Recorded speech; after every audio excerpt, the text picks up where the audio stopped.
Bienvenue sur notre chaîne, nous proposons des vidéos intéressantes vous montrant chaque jour la vie et l'héritage de personnes célèbres. Le personnage est récemment décédé dans la vidéo d'aujourd'hui. Discutons de quelques malheurs. Avant d'entrer dans plus de détails, nous vous demandons spécialement de consulter notre chaîne et de vous y abonner, de la partager avec vos amis et de me rendre service. Nous invitons donc davantage de public à pouvoir accéder à notre contenu. Le film, The Beekeeper, de Jason Statham offre au public une nouvelle perspective sur la vie et la relation entre les humains et la nature. Cependant, comme toute œuvre d'art, il existe des aspects que le film ne pourra peut-être pas explorer ou exploiter davantage. Voici certaines choses que The Beekeeper pourrait ne pas être en mesure de faire. 1. Compréhension plus approfondie de la relation entre les humains et la nature. Bien que le film se concentre sur l'apiculture et l'interaction entre le personnage principal et les abeilles, le film peut ne pas approfondir les aspects psychologiques de l'esprit et de l'esprit de cette relation. Des éléments tels que la magie de la nature et l'impact humain sur l'environnement peuvent être ajoutés. 2. Organiser une communauté apicole. Le film ne montre peut-être pas pleinement l'importance de l'apiculture pour la communauté et la société. L'accent mis sur les protagonistes a peut-être empêché d'explorer les communautés et les organisations travaillant dans ce domaine. 3. Impact de l'industrie et de l'environnement.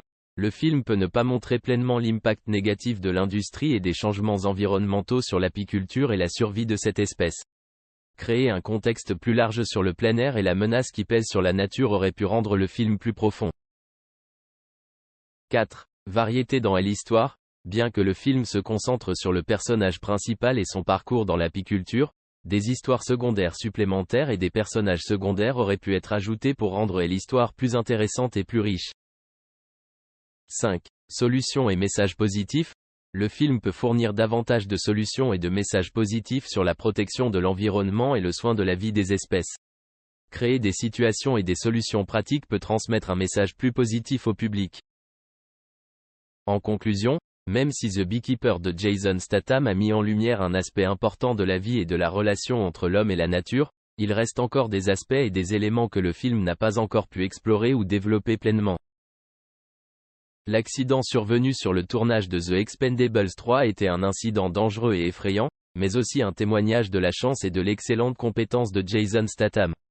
Dans l'industrie cinématographique, de nombreux acteurs sont confrontés à des situations dangereuses pendant le tournage, et cet accident a montré que le danger peut toujours venir d'endroits inattendus. Pour Jason Statham, participer à des scènes d'action dangereuses n'est pas nouveau. Il a fait preuve de compétence et de courage dans de nombreux films précédents, et cette expérience prouve sa valeur dans une situation d'urgence sur le plateau. La capacité de conduite de Statham n'est pas seulement un talent de cascadeur, mais une véritable habileté, ce qui lui a donné la confiance nécessaire pour contrôler le camion sur la scène. Lors de l'accident, les freins du camion sont tombés en panne, rendant la situation plus dangereuse que jamais. Cependant, avec calme et expérience, Jason Statham a montré sa capacité à réagir rapidement et de manière décisive. Malgré des difficultés avec le accent aigu TUI de l'arme coincée et pour s'échapper de la voiture en train de couler, Statham a toujours gardé son sang-froid et sa détermination à se sauver. La chance était du côté de Jason Statham qui s'est sorti de cette situation dangereuse avec peu de pertes. Même si ce ne sont que des caméras et du matériel de tournage qui ont été perdus, le plus important reste sa sécurité et celle des autres membres du plateau.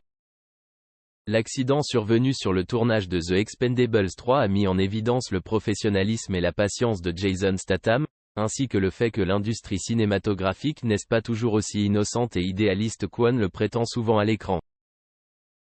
Parmi les ombres roses apparues aux côtés du héros solitaire Jason Statham, on peut affirmer que chacune a son propre charme et ses propres caractéristiques, et déterminer qui est l'ombre rose la plus fougueuse peut être fait en fonction de nombreux facteurs différents, tels que préférences personnelles, style d'acteur ou même rôle qu'ils assument. Voici un aperçu plus approfondi de chacun d'eux. 1. Jessica Alba. Jessica Alba, qui joue le rôle de Gina dans le film Mecha Killer, Resurgence, est non seulement célèbre pour son incroyable beauté mais aussi pour son excellent talent d'actrice. Son apparition dans le film a créé une grande attraction, notamment dans les scènes d'action et d'émotion. 2. Yayayin Phongam. Yayayin Phongam, une célèbre actrice et chanteuse thaïlandaise, a apporté quelque chose de nouveau et d'attrayant dans le film Killer Mécanique, Réapparition. Sa créativité et son talent ont attiré l'attention du public du monde entier. 3. Li Bingbing. Li Bingbing, qui accompagne Jason Statham dans The Meg, est non seulement une star en Chine, mais est également reconnue dans le monde entier. La combinaison entre elle et Statham a créé un effet spécial et a apporté de l'attrait au film. 4. Shuqi. Shuqi, une grande star chinoise, a montré son charme et son talent dans la série The Transporté. Même si son rôle n'a peut-être pas fait grande impression en termes de jeu d'acteur, son apparence contribue néanmoins à l'attrait du film. 5. Megan Fox. Enfin, Megan Fox, qui apparaîtra dans la partie 4 de la série The Expendables, n'a pas besoin d'en dire plus sur son charme. Avec sa beauté séduisante et ses excellentes capacités d'actrice, Megan Fox a toujours été l'une des stars les plus brillantes des Hollywood. Avec la combinaison de Jason Statham et de chaque beauté de la liste ci-dessus, cela apportera certainement des moments de divertissement passionnants et dramatiques au public du monde entier. Cependant, déterminer quelle est la teinte rose la plus fougueuse peut être une affaire personnelle. Chuck Norris, légende vivante de l'industrie du divertissement, est un symbole de force, de fermeté et de capacité de combat. Sa vie est une histoire inspirante, allant d'un excellent artiste martial à l'un des meilleurs acteurs d'action de l'industrie cinématographique. Le parcours de Chuck Norris ne consiste pas seulement à surmonter des défis physiques et mentaux, mais aussi à inspirer des millions de personnes à travers le monde. Chuck Norris est né le 10 mars 1940 à Ryan, Oklahoma, États-Unis. Il a grandi dans une famille pauvre et a été confronté à de nombreuses difficultés dès son plus jeune âge. Mais même dans des circonstances difficiles, Chuck n'a jamais abandonné son rêve. Il a commencé à pratiquer les arts martiaux à l'âge de 10 ans et a rapidement fait preuve d'un talent exceptionnel dans ce domaine. Avec de la patience et des efforts constants, Chuck Norris est rapidement devenu l'un des boxeurs les plus célèbres au monde. Il a remporté de nombreux titres importants et est devenu un monument des arts martiaux. Le succès dans les arts martiaux a ouvert la porte à Chuck Norris dans l'industrie cinématographique. Avec son apparence puissante et ses extraordinaires compétences en arts martiaux, Chuck Norris a progressivement attiré l'attention des cinéastes et réalisateurs. Il commence à participer à des films d'action et devient rapidement une icône du genre. Des films comme La Voix du Dragon en 1972, dans lequel il jouait aux côtés du légendaire comédien Bruce Lee, ont propulsé la réputation de Chuck Norris vers de nouveaux sommets. Cependant, le point crucial dans la carrière d'acteur de Chuck Norris a été lorsqu'il a joué dans la série télévisée Walker, Texas Ranger, un célèbre film d'action des années 1990. Dans le rôle du Texas Ranger Cordell Walker, Chuck Norris a non seulement démontré sa capacité de combat, mais a également transmis des messages positifs sur la justice, la solidarité et la compassion. Le film est devenu un phénomène culturel et aussi une étape importante dans la carrière de Chuck Norris. En plus de sa carrière d'acteur, Chuck Norris soutient également des activités caritatives et œuvre pour la communauté. Il a créé des organisations caritatives et des fonds pour soutenir les enfants, les anciens combattants et les personnes confrontées à des difficultés dans la vie. Sa contribution ne se limite pas au domaine du divertissement, mais également à la construction d'une meilleure communauté. Bien qu'il ait pris sa retraite du métier d'acteur, le nom de Chuck Norris reste à jamais une icône de l'industrie du divertissement. Son influence ne réside pas seulement dans ses capacités en arts martiaux et son excellent jeu d'acteur, mais aussi dans sa volonté et sa compassion. La vie de Chuck Norris témoigne du pouvoir de la volonté et de la détermination, et son histoire sera toujours une source d'inspiration pour des millions de personnes dans le monde. L'histoire de la rencontre et de la relation entre Chuck Norris et Bruce Lee est l'une des histoires les plus inspirantes et les plus significatives des arts martiaux et du cinéma. Au départ, ils étaient peut-être considérés comme des rivaux à l'écran, mais grâce à leur respect, leur admiration et leur esprit sportif, ils sont devenus les amis et collègues les plus respectés l'un de l'autre. Leur voyage d'ennemis à âme-sœur est un excellent exemple de sincérité et d'hospitalité. Chuck Norris et Bruce Lee, deux légendes des arts martiaux et du cinéma, ont tous deux eu une énorme influence sur l'industrie et le monde. Avant de devenir âme-sœurs, ils étaient connus comme les deux plus grandes stars dans leur domaine, ce qui créait parfois de la compétition et des tensions entre eux. Bruce Lee, d'origine chinoise, a jeté les bases d'un style d'arts martiaux appelé Jeet Kune Do et est devenu une icône de l'industrie cinématographique. Sa confiance, sa force et son talent ont fait de lui l'un des boxeurs les plus influents de tous les temps. Pendant ce temps, Chuck Norris, irlandais-américain, est également un excellent artiste martial et un célèbre acteur d'action. Avec ses extraordinaires compétences en arts martiaux et son apparence puissante, il est devenu une icône du genre du film d'action depuis des décennies. La rencontre de Chuck Norris et Bruce Lee n'a pas toujours été facile. Dans certains cas, ils peuvent être considérés comme des rivaux à l'écran car ils ont chacun leur propre projet. Cependant, le respect et l'estime se développent progressivement entre eux, et ils se rendent compte qu'ils ont plus de points communs que de différences. L'un des facteurs importants qui ont contribué à la proximité entre Chuck Norris et Bruce Lee était leur passion commune pour les arts martiaux et les arts du spectacle. Tous deux poursuivent le même objectif, inspirer et éduquer les autres à travers leur art. Un autre point important est l'esprit sportif et l'hospitalité de Chuck Norris et de Bruce Lee. Ils se respectent toujours en tant qu'adversaires honorables et maintiennent toujours l'esprit sportif dans chaque compétition et confrontation. Ce respect les a aidés à créer une relation étroite et durable. En fin de compte, le plus important est le respect et la compréhension entre deux personnes. Chuck Norris et Bruce Lee ont compris qu'ils pouvaient apprendre l'un de l'autre et grandir ensemble. Ils ont partagé leurs expériences, leurs connaissances et leurs compétences, créant ainsi un environnement positif et favorable à leur développement commun. Au fil des années, la relation entre Chuck Norris et Bruce Lee s'est transformée en une relation belle et significative. Ce ne sont pas seulement des amis proches dans l'industrie du divertissement, mais aussi des amis et collègues de confiance. Cette rencontre et cette relation témoignent de la solidarité et de l'esprit sportif dans le monde. Henri Lecomte, le joueur de tennis français, est non seulement l'un des joueurs marquants de sa génération mais aussi une icône du tennis mondial. Né le 4 juillet 1963 à Lillers, petite ville du nord de la France, Henri est rapidement devenu célèbre pour son talent et son style tennistique aventureux et créatif. Avec une carrière professionnelle de près de 20 ans, Lecomte a remporté de nombreux succès dans les grands tournois de tennis et a impressionné les fans par son style de jeu amusant et son esprit combatif implacable.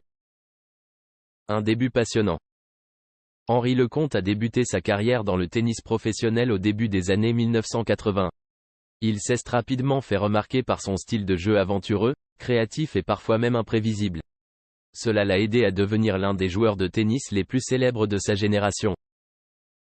Lecomte a un revers solide et est particulièrement doué pour les volleys et les drop shots.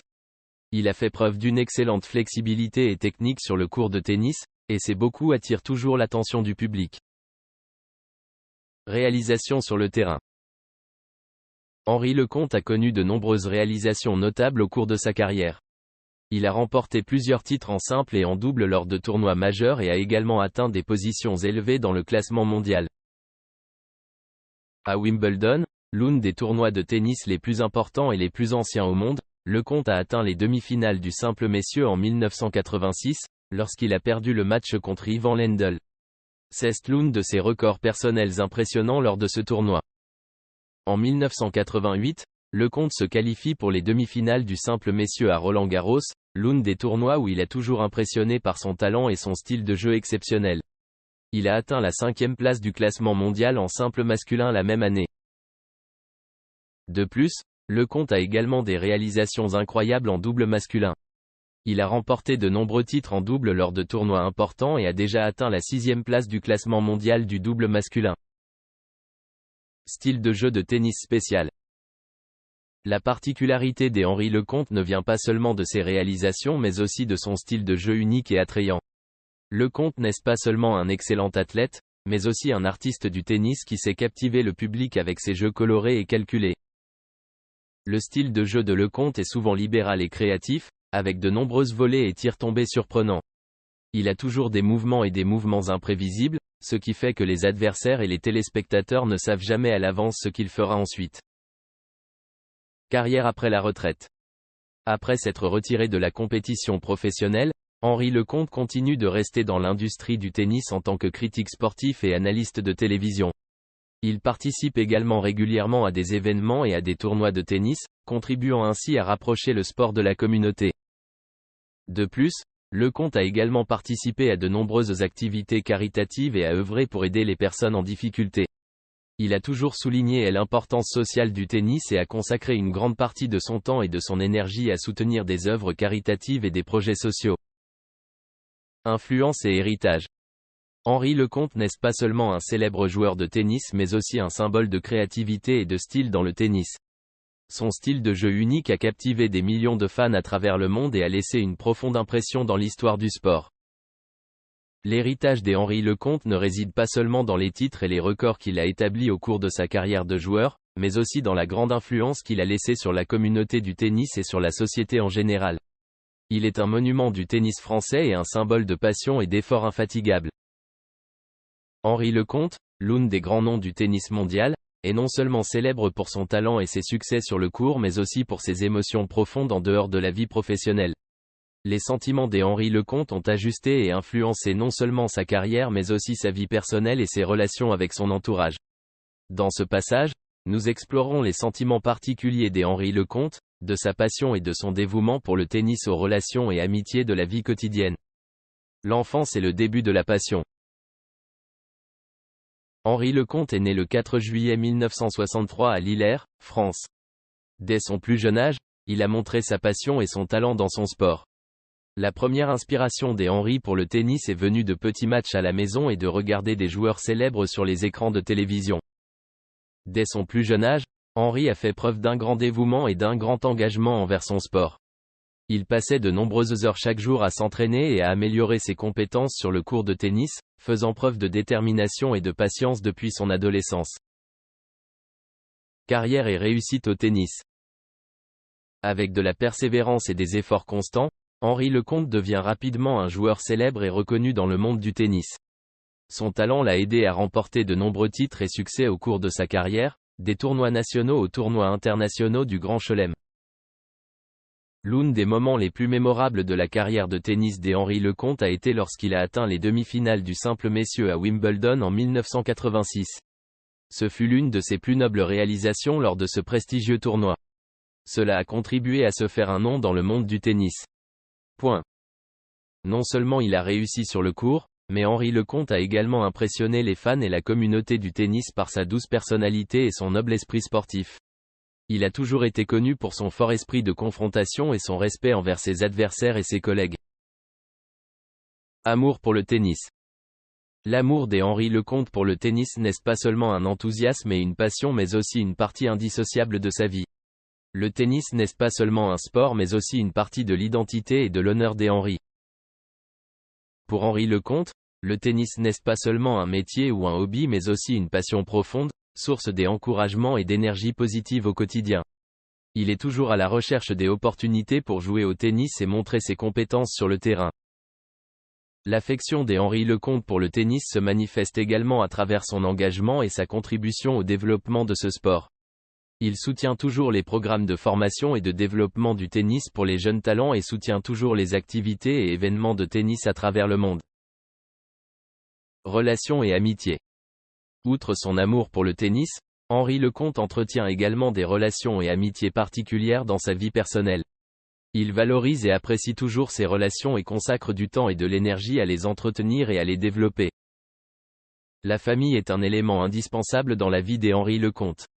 Il prend toujours le temps de prendre soin de sa famille, et l'amour et la chaleur des relations familiales sont la plus grande source d'encouragement et de force dans sa vie. Par ailleurs, Henri Lecomte avait également des relations. Des amitiés profondes et significatives. Il valorise toujours l'amitié et le soutien de son entourage et prend le temps d'entretenir et de développer ses relations. Le soutien et l'interaction avec les amis occupaient une place importante dans la vie d'Henri Lecomte. Conclure. Dans sa vie et sa carrière, Henri Lecomte sait toujours apprécier et apprécier les émotions et les relations qui l'entourent. Son amour et sa passion pour le tennis, son engagement et son dévouement envers sa famille et ses amitiés profondes ont créé un homme épanoui et heureux dans la vie. Henri Lecomte est non seulement un grand joueur de tennis mais aussi une personne chaleureuse et affectueuse. Sa passion, son engagement et son amour ont contribué à de grandes choses dans sa carrière et dans sa vie, et il continuera d'être une source d'inspiration et Ce qu'il a ajouté. Les sceptiques ont souligné que la personne qui avait divulgué la bande audio avait sûrement perdu son emploi. Cela rejoint toutes les autres histoires sur le mauvais caractère de Cruz. Comme cette fois lors d'une interview pour 60 minutes Australia. Le journaliste a demandé si l'ex-femme de Tom, Nicole Kidman, est-elle l'amour de sa vie. Au lieu de simplement refuser de commenter, Cruz a perdu son sang-froid. I'm just telling you right now. Okay? Just Put your manners back in. À une autre occasion, Tom a insulté un farceur qui l'avait aspergé d'eau. L'incident s'est produit lors de la promotion de la Guerre des Mondes. Et au lieu de laisser tomber, Tom est devenu furieux. Et ce n'est pas tout. Cruise a un autre point faible, ses opinions non sollicitées. Probablement, ses croyances religieuses impactent ses idées controversées. Mais les gens ne le détesteraient pas autant s'il les gardait pour lui. Au lieu de cela, Tom prétend souvent être un expert dans des domaines qui ne sont pas les siens.